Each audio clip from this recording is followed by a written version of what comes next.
Well, hello everybody. Welcome to the GCPD and welcome to our coaching group, Group A4.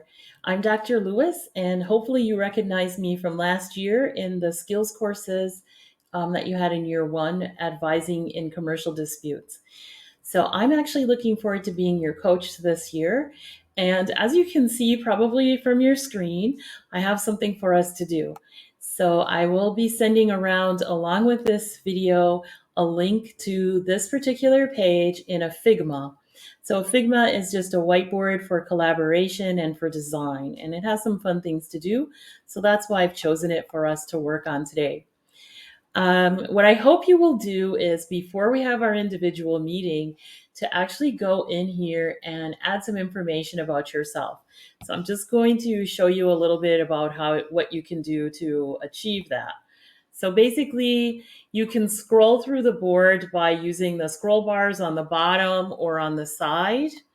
And when you scroll, you can go up and down, but you can also change this so that you zoom out or zoom in by going to this on the upper right-hand side and pressing the minus to zoom out or the plus to zoom in.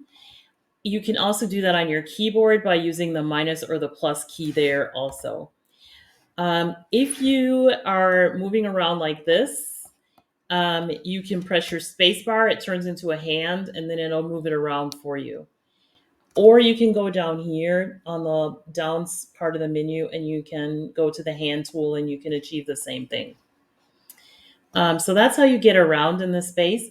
And then with the select tool, if you double click on any place, then you get inside of it and you can change what's in there. So what I'm hoping you do is put in a little bit about yourself.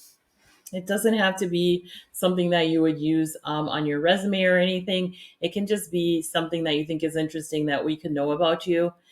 And then also add your picture over here if you could.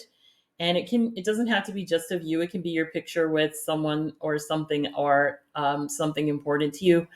Your name, and also tell us where you grew up. It could be more than one place. And tell us your current occupation. If you're a student or you're doing something else, you can add that in there.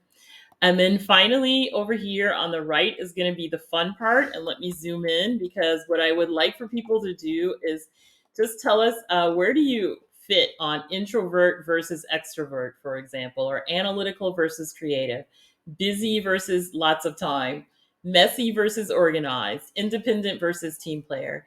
And you do that by just clicking twice and then moving and shifting it over to wherever you think it belongs.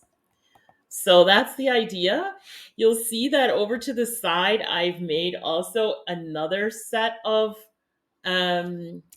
little grids. And that's because I want you to put your name in one of these grids. So for example, I'm going to go here and I'm going to say questions for, then I'm going to add Dr. Lewis. And what happens is, once you put your name in there, then people can leave you questions. So you don't have to choose that many people. Like, don't go around putting a question on every single person's. But as we get more people adding their persona, then you can go over to theirs and you can write below it one question for them. Did you ever travel to Asia, for example? And it'll just be based on what you've read. So before you ask them a question, be sure to read their profile and learn something about them. So this is just a get to know you exercise. And obviously we will get to know each other more as we go to coaching sessions. But a lot of our coaching sessions are very much focused on tasks. So it's kind of nice to be able to get to know each other offline or online, depending on how you look at it. So I look forward to meeting all of you and talking with you in these next weeks. I will reach out to you and I will give you more information about our upcoming meetings, where you can sign up for an individual meeting. And also, we'll, of course, be talking about the course content and what you need to do. So I look forward to it. And please start filling in information based on the link that I give you here to the Figma charts. Bye now.